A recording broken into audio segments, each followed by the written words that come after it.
one who can make you can break you. I grew up in Manali, in a small village, and I just feel that my story is a bit overrated, because honestly, it's not that I didn't want easier life. It's not that I don't want sugar daddies, or I want to do like item numbers, but I'm not fit for that. Honestly, I carry this huge, what people call me, I think Rajiv gave me a name, huge ego or something, which I personally think is self-respect, but but I think I'm not fit for all of that. So it's just, that's how I am. And if you think from others' perspective, I am an unusual person. If it's not that I made a plan that okay, I have to go about creating an unusual story, and it has to be the greatest one. No, I don't think I'm extraordinary in any aspect.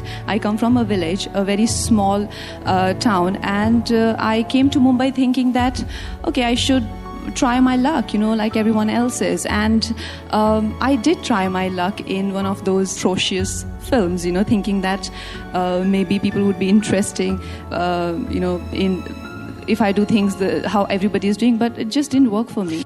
I think I was quite confident of myself, and I had a mind of my own. I liked the fact that my father had a lot of expectations from my brother, and I probably wanted to be that person who he could be proud of, and who could be her own heroes. My parents gave me an easy option that if you are gonna go your way, so there's the highway, and you can probably expect no funds and no support. I think I left, I just refused to go to school, and I'm like, I can't do science. I don't want to be a doctor. And he's like, then what would you be? And I'm like, I don't know. So he's like, don't you think you should? I said, give me a year and I would find out. And he's like, I have no money to spend on these sort of hobbies of yours. And I'm like, sounds fair.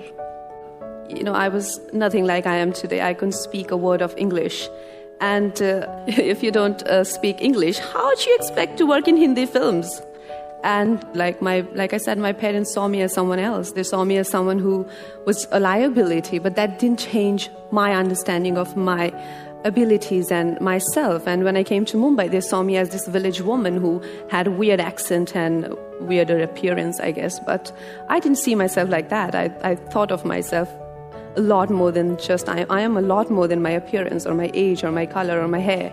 And that is how I saw myself. And I had an option. Either I could have stayed in that comfortable life that my parents gave me, or the mentor turned into Trementor that he was offering me was also very comfortable. But I chose, I made that choice because I always chose my own freedom over a golden cage, no matter in what form it comes. It doesn't have to be an obvious villain. It can come in any form. So I always chose open sky, even if it comes by sleeping on the pavements, or it comes by living in sleeping foodless. But were there nights you didn't have food? Of course. No khana, no food. No. And those were the nights when I used to escape from my own house because of the person he had the duplicate key for my house, and I used to jump out of the window in what you call this place, Yari Road. I had an apartment and on the first floor, so I'd taken it on the first floor so that I could jump off the windows. So I decided to get into a hotel, but I couldn't check into anything because he would be there before me, assuming where I would go. So I would sleep on pavements. And I remember once I was in this Juhu area and outside Shatrughan Sinha's house, and the watchman is like, isn't that girl in that film with curly hair? And I'm like, oh my God, I'm homeless and people are now recognizing me. So what do I do? Hi, do you need an autograph? But can I have some food?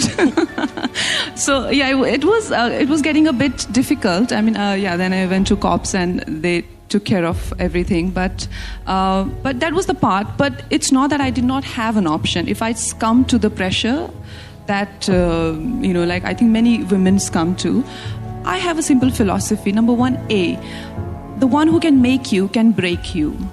Okay, so the one who will make you, he'll make you, it'll be an exchange, it'll be a deal, a barter of some kind. So you will always be a puppet on strings.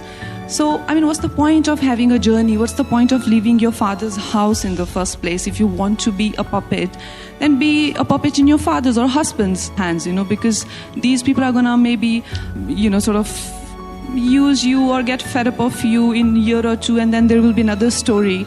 And then where do you see yourself? So it's a superficial success that you get by succumbing to others' expectations from you. So it's very superficial. It looks very charming. It's an easy way. It looks very easy, but then it's not true success. And I did not have this clarity, but what I had was this desire to just break free. I'm like, you cannot keep me in these four walls.